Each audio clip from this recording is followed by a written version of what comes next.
Mga brods, ito na nga, quarterfinals na po tayo pagkatapos pong talunin ng SMB. Ito pong Rain or Shine, Elasto Painters. Mga brods, makakatapat ng SMB ang Barangay Ginebra San Miguel sa quarterfinals, best of 5 series, mga kabrods. Pero ito na nga, alam naman natin na malakas-lakas ang Ginebra dito po sa SMC Group. Boss Al Francis Chua, lagi nilang favorite yan, sinasabi nila yan mga brods. Ito ang SMB, nagbabalak nga ng pahabol trade dahil gusto nga nilang kunin. Ito pong si Jet Troy Rosario. Nababalita nga na ito pong si Troy, ayun nga, gustong-gusto na rin itong i-trade ng Blackwater Bossing dahil ayaw na nga rin ni Troy dito sa kupunan na ito dahil binabalak nga ng TNT na ibalik ito sa kanila. Tapos ibalik rin ng TNT ito pong si Mikey Williams. Pero mga bros, ito pong si Jet Troy Rosario, malakas-lakas na player rin ito. Alam ko nga napapahirapan niya talaga ang Barangay Ginebra San Miguel against a contender team na SMB, mga kabrods. Alam naman natin na defending champions pang Ginebra, pipilitin nila yan. Pero ito pong si Jet Troy Rosario, alam ko nga na malakas rin ito pong player na ito. Outside shooting, depensa, halos parang all around ito pong si Jet Troy. He can play shooting guard, power forward, small forward, mga kabrod. So malakas-lakas ito pong si Troy. So ito pong SMB, gusto rin nila madagdagan ng kanilang shooter. So ito pong Ginebra kasi, nadagdagan pa sila ng mga Berkahamisi. Biruin nyo, nandyan pa si Jamie Malonzo, tapos Tony Bishop din na maganda rin ang pinapakita. So ito pong SMB, balak nga nila na ito pong si Jet Troy Rosario ang kukunin nila kung hahabol doon sa trade, mga kabrods, ni Commissioner Willie Marshall. Alam naman natin na kapag quarterfinals na, wala na masyadong galawan sa lineup dahil yun nga, masisira yung mga chemistry, may hirapan din yung coach na imando kapag may bagong player. So baka nga sabi nila, baka stable na ito pong lineup ng SMB as of now dito po sa quarterfinals. Pero iba pa rin naman ang isang Jet Troy Rosario. Syempre, sa tagal-tagal ba naman ni Coach George Gallant dito, hindi pa ba niya maaalam or makakabisadong laruan ni Jet Troy Rosario, di ba? So syempre, maipapasok nila yan ng smooth at maimamando nila ito ng maayos. So alam naman natin na ito pong SMB, gusto rin naman nilang talunin ang Barangay Ginebra San Miguel kahit defending champions pa yan, kahit sister team pa yan. Parang nakikita ko kasi kahit sister team sa quarterfinals, talagang made the best team win, may the best man win na sa sister team na yun. So alam naman natin na sa kabila, waiting na ang Magnolia Chicken Temblados Hotshots, tapos hinihintay nila yung do or die game ng Phoenix versus Meralco Bolts. So ito na nga mga brods, alam ko nga na ito pong si Jet Troy Rosario, medyo mataas-taas din ang value neto as a player, kaya dapat maganda-ganda rin ang player na ititrade nila dito. So sabi nga sa mga balita at reports, baka nga ito pong si Jericho Cruz or si Jeron Teng ang ititrade nila dito sa Blackwater Bossing, makuha lang ito pong si Jet Troy.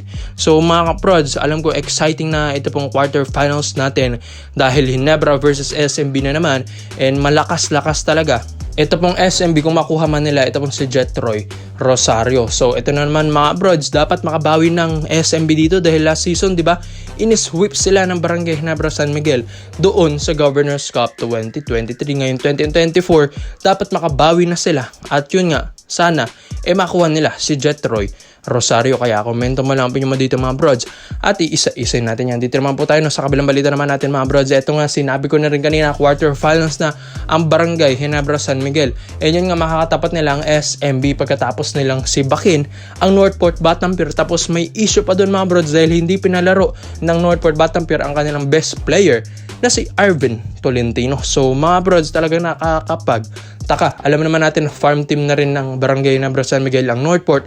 Malay natin, baka binulungan ito ni Boss Al at sinabi na rin na former Barangay Ginebra player na rin ito pong si Arvin Tolentino. Baka nga nag-giveaway na sila. So hindi natin alam ang storya dito mga brods.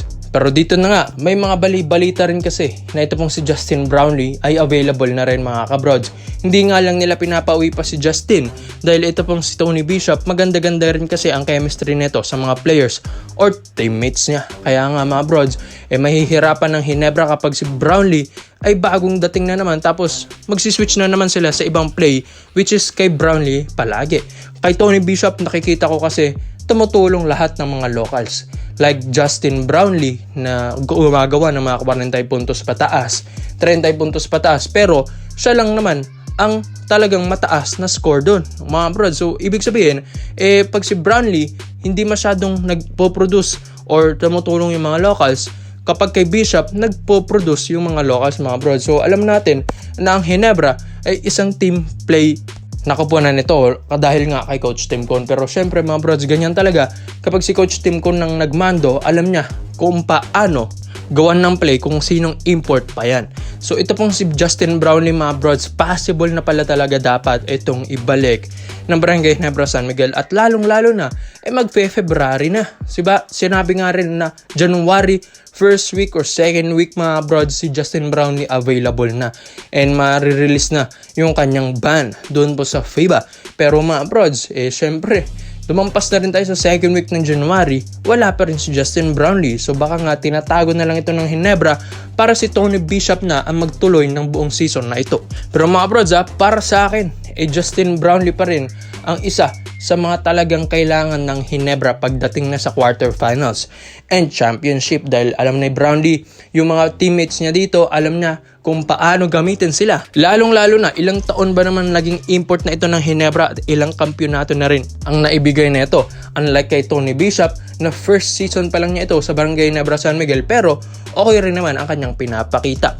Pero mga brods, para sa akin, kung ako ang pagpipiliin, siguro nga mas maganda kung si Justin Brownlee na ang kunin nila mga brods. At yun nga, i-sit out muna nila ito pong si Tony Bishop dahil nakikita ko nga mga brods na mas scorer naman talaga ito pong si Justin Brownlee unlike kay Tony Bishop. Di ba nga napatunayan na yan ni Brownlee nung nakalaban ng Ginebra ang Meralco Bolts sa championship against Tony Bishop na import ng Bolts. So ano nangyari mga brods, di ba? Sinibak din ni Justin Brownlee ang Meralco with Tony Bishop along with the locals ng Barangay Ginebra San Miguel. So iba rin talaga ito pong si Justin Brownlee with Ginebra. Ibang-iba sila. Kapag wala si Justin Brownlee, medyo okay naman mga brods, pero syempre iba pa rin kapag kilalang kilala mo na talaga ang import mo. Pero syempre, quarterfinals na ito, alam natin, andyan pang SMB na medyo powerhouse team ang lineup na ito mga brods. Alam ko nga magiging maganda ang labanan na ito mga brods. Hindi naman natin sinasabi na mahina talaga ang SMB dahil kayang-kaya nila ring sibakin ang Ginebra. Kapag ang Ginebra, ayun nga, mahihirapan magmando ng players. And yun nga, baka bumaba yung mga production ng numero ng mga locals, dito na talaga babagsak ang Ginebra San Miguel. Dapat tulungan talaga nila ang isang Tony Bishop na hindi naman ala Justin Brownlee ang kanyang naipo-produce mga bro. So yun nga, sa tingin nyo mga brods, dapat na bang ibalik ng Ginebra ito pong si Justin Brownlee ngayong quarterfinals against SMB mga kabrods, or stay na lang kay Tony Bishop? So komento mo na opinion dito mga brods at isay natin yan. Salamat po sa panonood mga brods. This is our Daily Highlights. Yun lang, I'm out.